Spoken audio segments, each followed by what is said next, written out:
Big time watcher of your Ask series, my question to you is about why some scenes of legacy games stick around while others do not seem to catch on, for lack of a better term. My personal example is how Exerd, Marvel 3, and BlazBlue have scenes strong enough to make the main stage at Combo Breaker or CEO, whereas Street Fighter 4 or 5, though bigger games, seem to not have as much pull. What's the secret sauce? Me. We'll get to that. But it's a really good question. So to start with, you kind of got to ask yourself why people play fighting games. And the answers will change pretty dramatically based on what fighting game you're talking about. With Street Fighter, and especially with Street Fighter and Tekken being the two that have been kind of more mainstream and more popular within the last generation or two of fighting games. And Street Fighter, obviously, especially in North America, has been that game for a long time. And Tekken has kind of more recently surged to the forefront. With those games, part of what you're getting into is the feeling of the crowd. And it's extremely exciting to play a popular game. It's really fun to walk through an arena of full of people and go, hey, all of us are here for the same reason. We're all going to see that character show up on screen and groan because they're cheap as hell or whatever. And if you end up playing fighting games that aren't so popular, then you don't really necessarily get that same feeling. You get other feelings which are really good. I had a friend of mine when I was taking him to come through to Game Center, one of our local venues, and we were walking through this parking lot. It's kind of late at night, and Game Center's in like a garage and warehouse area, so it looks kind of sketch. He was like, "Oh man, I feel like we're on our way to go do something illegal." And I was like, Yeah, that is kind of the vibe. It's harder to get that vibe if you're walking through, an arena or a convention center or whatever. But if literally showing up to a garage to go play some Exerd, it's gonna feel like that. That's pretty cool. But when you play those games, you're often getting sucked into a lot of the hype that makes the experience more exciting and more compelling. That's why it works. And once that's gone, because there's a new game, you go, oh, well, I'm going to chase where the feeling of action and excitement. The way that you reflect on that game feels a little different because you're mostly going to be thinking about what for you were its heights and its glory days and so on. With Street Fighter 4, there were a lot of people who got into that game. Obviously, it led to the resurgence of fighting games as a genre. And part of what they got hooked on was the feeling of being right up at the pit or in the crowd of during EVO finals back when they were still in hotel ballrooms and hearing everyone yelling and cheering and gasping at the same time and making side bets with all the other scumbags and low lives that like to sit in the pit like me. When you don't have that anymore, well, that was the experience that kept you going. And so if that's what you're here for, you're going to go find the next game that offers that. And so the time that you want to spend playing the older games, probably not quite as high a priority on your list. But if you get into games that are already a little bit more niche, and like Guilty Gear Xrd, for example, the thrill of the crowd, mass popularity is not why we got into Guilty Gear back in the day, my friend. And so if it's there and then it's gone, well, that wasn't really what you were here for anyway. So it's easier to stick around and play the game. So that's one factor. When we consider games like Ultimate Marvel vs. Capcom 3, however, like Marvel 3 was hugely popular. And a lot of people got into that game in part because it was hugely popular. But then when the game kind of reached its first end of competitive life, right, when it was ditched in the EVO lineup, there were people who were like, you know what, I played enough, time to go move on to Dragon Ball or whatever. But then there were people who were like, nah, I want to keep playing this. And the reason is because, and actually it's funny because this happened with Marvel 2 as well. Marvel 2 was great with the tournament set. People love that game. Marvel 3 comes out. Marvel 2 players didn't actually like it too much. Like some did, but a lot of us didn't. And because there are very significant differences in the game. And if you're really attached to how you play Marvel 2 and what Marvel 2 means as a fighting game, Marvel 3 is a great game in a lot of different ways. So if you want to keep playing Marvel 2, then you just got to go keep playing Marvel 2 and find people to play it with. And Marvel 3 players went through that exact same thing when Marvel Infinite came out, and most of them were like, this isn't it for me. Some people did really like it. I had a lot of fun watching Marvel Infinite. But Marvel 3 players, for the most part, kept playing Marvel 3 because that was the game that they cared about, and nothing else was hitting it. And Dragon Ball kind of got some of that player group, but Dragon Ball didn't hit Marvel 3 players. Dragon Ball was its own thing that had some overlap, but if you're here for Iron Man, you're not gonna find that in fucking Dragon Ball. Once you go that deep on a game, you eventually have to ask yourself, do I wanna let this go and go on to play another game that I might not like as much?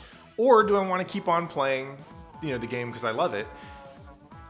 Depending on how the next installment hits or doesn't hit the people who love the previous installment, that kind of determines how much juice is left in that game.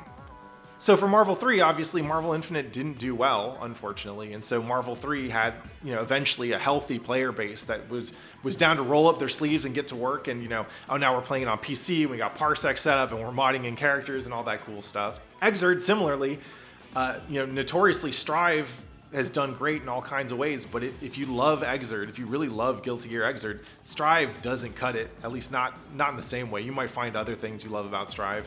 And Guilty Gear XX fans, right? If you love Plus R, you probably didn't like Xrd that much either. And so because of that, because each Guilty Gear game is pretty dramatically different in some notable ways, it means that there's gonna be people who don't want to let that game go because they love it. Some of it is why you're playing the game. Some of it is whether the next game makes you feel like you're playing a completely different game that you kind of don't want to be playing. There is an additional factor, which is how deep are these games? If you look at stuff like Street Fighter 4 and Street Fighter 5, for example, and you look at the volume of hours that people spent playing on those specific games and the complexity and depth in those games, I think you would be forgiven for thinking that, hey, maybe we've seen enough, and so we don't really feel compelled to go that deeper. Whereas games like Third Strike and CVS 2, or Melee, or Marvel 2, or, the older Guilty Gears, there's still new shit that I'm seeing in those games constantly, just because the games themselves are so deep and it's so hard to be good at them that there's still plenty of new stuff to master, and there's plenty of work for the players to do to show how hard this game can really go. So that is an aspect as well. Like if there still feels like there's a lot of game left to play, then it's going to have a little bit more juice than something which feels like it might be kind of spent or that we've already seen enough. And that often stands in contrast to how, especially like the newer Street Fighter games go. And Tekken, obviously, Tekken doesn't try usually to make dramatic changes from installment to installment. They're pretty consistent about what the core of Tekken is. It's hell sweeps. And so because of that, like, there's kind of not as much of a strong push to go and play the old Tekkens, though there is, from what I understand, like a Tekken Tag 1 and a Tekken 3 scene. And I still see people mashing on Tekken 5.1 every now and then. So, there are some things that people will go back to and say, oh, this was a high point, The real answer is it doesn't actually take that much to keep an old game going. If it's good and people loved it while it was popular, people will probably still love it even if it's less popular. What you need is someone who's willing to tell people that you're still going to play this game and you would like to play with them. And that's what I mean when I say, if it wasn't for me or if it wasn't for us, right? Because obviously it's not just me. But if it wasn't for Guilty Gear Xrd players being like, hey, come play this game. It's a good ass game. We were running beginner brackets for it well before anyone knew anything about Strive because we wanted new players to get into it. We brought it back to Wednesday Night Fights Oakland, even though it was like, 5 years old at that point. This was pre-COVID. Because we knew that there was still a local scene that wanted to keep playing it. And we also knew that if we played it and had a good time there, that other people would show up and want to learn how to play the game, and it worked great. When we were all quarantined and we had some shitty ass delay based netcode, we organized locals, like netplay locals, within acceptable ping ranges so that people could still have a way to play the game. And that's what gave us Rev Tuesday. That's how we got Thursday Xrd Throwdown out of the Midwest. It's Goober Gear and Dust Bowl out of the East Coast and so on. As long as the people want to keep playing the game, and it only takes one person to be like, hey, I'm going to play this, y'all come play with, then whoever wants to play the game and play it, because they see, oh, people are playing it, it's active, there's a net play scene, there's discords that I can join. Yeah, it's not going to be super popular. I wouldn't recommend ever going in ranked matchmaking for Xrd for all kinds of reasons. We never would have gotten rollback if we hadn't been playing delay-based very visibly and streaming our delay-based sessions so that people could know that even despite the kind of whack netcode, and for all of its flaws, Xrd's delay-based netcode is actually pretty good. It's the best delay-based I've ever played on. But wouldn't recommend it. But we played that shit because it's the game that we cared about. And that made it easier for people in Arxis to go, hey, people are still playing this game. I bet we could sell a couple more copies if we added rollback. They wouldn't have done that if they didn't see us playing it. We wouldn't have gotten Exerd on the main stage at CEO or Combo Breaker or included as a extended showcase game at EVO this year if we hadn't been running side tournaments at Combo Breaker. Let's see, I think it was Combo Breaker 22. We ran the side tournament there and got like 120 people. More than that. Was it? Yeah. Was it more than that? Yeah. All right, nice.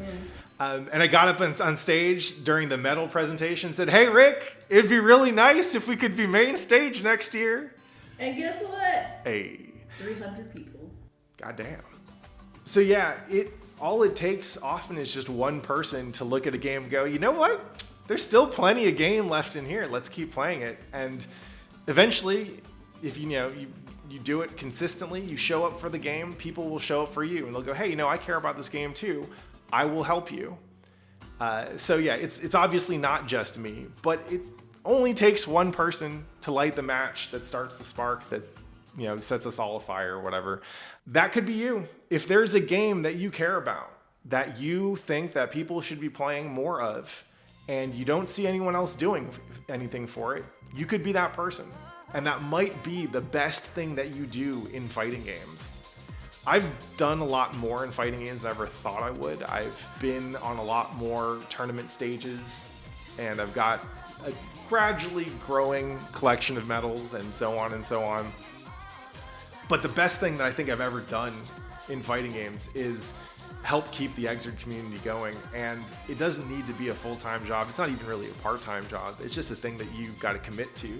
But if you're down, if you can put in that kind of consistency to make so that anyone who wants to play the game can go, oh, I see this person playing it. Where can I play with them? How can I play with them? That could be some of the best work you ever do. So I highly recommend it. But yeah, it's a great question. There's a lot of different factors involved, but really what it comes down to is just, did anyone want to adopt this game? Make sure it's got a little bit of life left in it. It's been one of the best things I've ever done. So I recommend this for you. If there's a game that you care about, go give it a shot. Thanks for asking.